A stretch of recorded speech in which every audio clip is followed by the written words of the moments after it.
Hello everyone, welcome to our news channel. Here you are always well informed. I ask you to please subscribe to the channel. Leave your like and thank you for watching the video.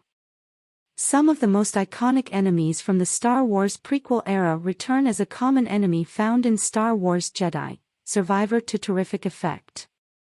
Star Wars Jedi, Survivor is the latest bridge from the prequel era of the Jedi Order and the more desperate and dangerous period of the original Star Wars films. Focusing on one of the survivors of the Jedi Purge, the game gives players the chance to explore a period of the galaxy that has only slowly been revealed over the years. This era opens the door for players to encounter all sorts of enemies, including some pretty iconic prequel movie villains. Some of the basic enemies that players will battle while playing as Cal Kestis in Star Wars Jedi Survivor will be familiar to fans of the franchise. It turns out that the enemy faction known as the Bedlam Raiders has repurposed some battle droids, setting up players to face off against many of them in the game. It's a fun, new basic enemy type, and a fitting means of bringing the prequel villains back for a new adventure. One of the big threats of the Star Wars prequels was the droid army. Introduced in Star Wars Episode I, The Phantom Menace, the robotic soldiers were commissioned by the Trade Federation to help carry out their attack on Naboo.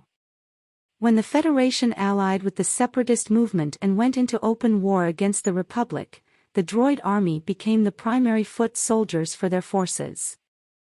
These droids became the consistent enemy of the Jedi and Republic during the Clone Wars, and their sheer numbers were meant to allow them to match the power of the Force-wielding warriors. The droids were largely deactivated following the ascension of Darth Vader and the execution of Order 66, with Palpatine shifting to using the clone army to carry out his galactic decrees. However, some pockets of the droids continue to exist in the greater Star Wars universe, and it turns out an entire organization has been using them years into the Empire's rule. After reaching the planet Kobo in Star Wars Jedi Survivor, Cal discovers that the Bedlam Raiders, a group of deadly scavengers and marauders, have set up shop on the planet at the order of their leader, Rayvis.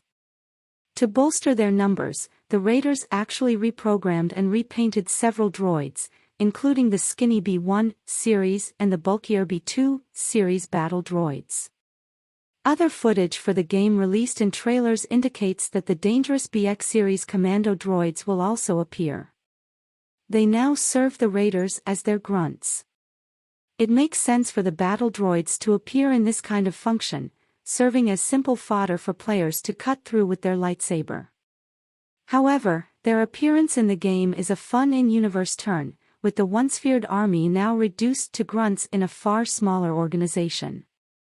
Their kooky nature, evidenced in the prequel films with their unexpectedly chatty personalities, extends to Jedi Survivor as well.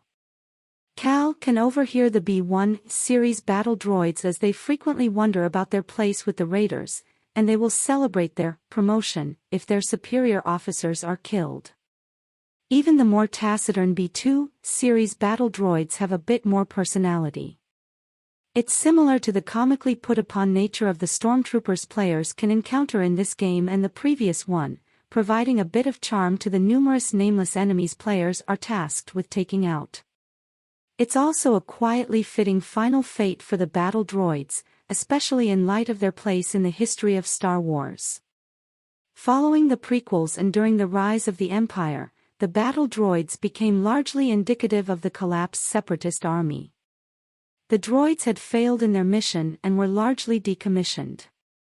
In an age when the Jedi are more or less wiped out, one of their great enemies has been reduced to scrap metal and menial labor for criminals. It's another reminder of how much the galaxy changed in the time between the prequels and the original films, and a perfect way to tie Jedi Survivor to the general era from which it hails. It's a terrific little touch that connects the game to the rest of the franchise, all while providing the proceedings with a fun, goofy kind of enemy to dispatch without feeling too guilty about it.